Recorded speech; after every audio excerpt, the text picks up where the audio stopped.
Mưa trôi cả bầu trời nắng trượt theo những nỗi buồn, thấm ướt lệ sầu môi đắng vì đánh mất hy vọng.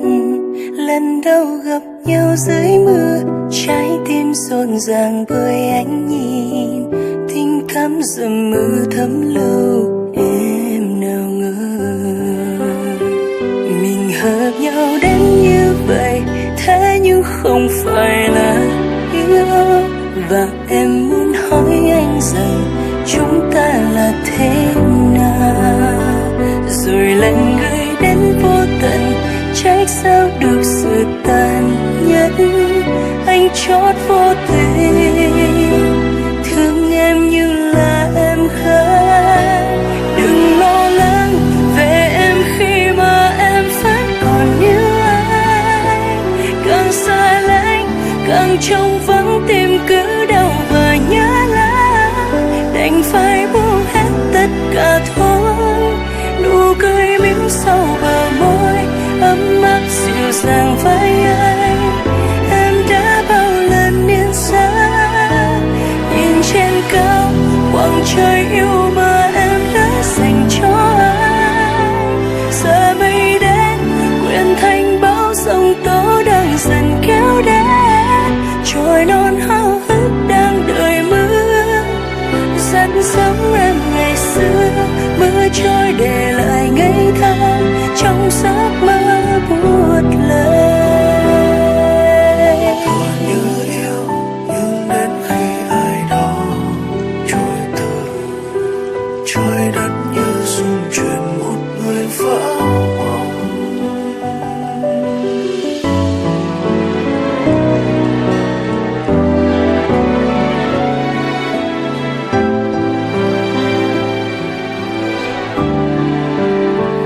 Mình hợp nhau đến như vậy, thế nhưng không phải là yêu. Và em muốn hỏi anh rằng chúng ta là thế nào, rồi lần người đến vô tận, trách sao được sự tàn nhẫn. Anh chót vô tình thương em như là em gái. Đừng lo lắng về em khi mà em vẫn còn yêu anh, càng xa lánh càng trống vắng tim cứ đau và nhớ lắm. Đành phải buông hết tất cả thôi, nụ cười mỉm sau bờ môi ấm áp dịu dàng với anh. Em đã bao lần niên xa nhìn trên cao khoảng trời yêu mà em đã dành cho anh. Giờ mây đến quyện thành bão giông tố đang dần kéo đến, trôi non háo hức đang đợi mưa. Rất giống em ngày xưa, mưa trôi để lại ngây thơ trong giấc mơ buốt lầy. Đừng lo lắng về em khi mà em vẫn còn yêu anh, càng xa lánh càng trông vắng tim cứ đau và nhớ lắm. Đành phải buông hết tất cả thôi, nụ cười mỉm sau bờ môi ấm áp dịu dàng với anh. Em đã bao lần yên giấc nhìn trên cao khoảng trời yêu mà em đã dành cho anh. Giờ mây đến quyện thành bão giông tố đang dần kéo đến, trôi non háo hức đang đợi mưa. Rất giống em ngày xưa, mưa trôi để lại ngây thơ trong giấc mơ buốt lầy. Nhớ nhưng chẳng thể ở bên, nuốt nước mắt lòng buồn tênh. I cannot feel your love.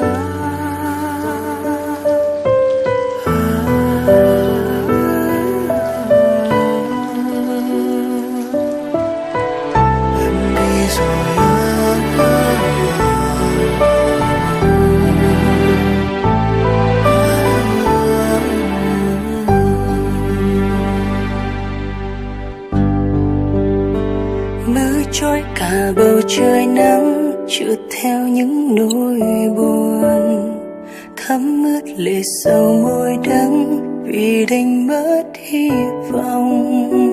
Lần đầu gặp nhau dưới mưa, trái tim rộn ràng bởi ánh nhìn, tình cảm dầm mưa thấm lâu em nào ngờ.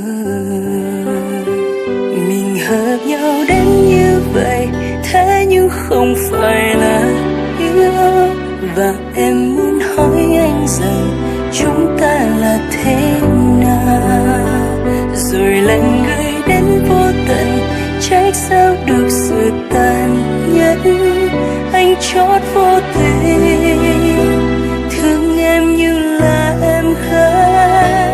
Đừng lo lắng về em khi mà em vẫn còn như anh, càng xa lánh càng trông vắng tim cứ đau và nhớ lắm.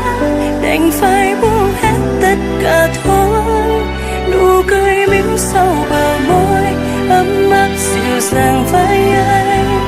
Em đã bao lần niên xa nhìn trên cao khoảng trời yêu mà em đã dành cho anh. Giờ mây đến quyện thành bão giông tố đang dần kéo đến, trôi non háo hức đang đợi mưa dẫn giống em ngày xưa. Mưa trôi để lại ngây thơ trong giấc mơ buốt lầy. Còn như yêu nhưng đến khi ai đó trôi từ trời đất như rung chuyển một người vỡ mộng.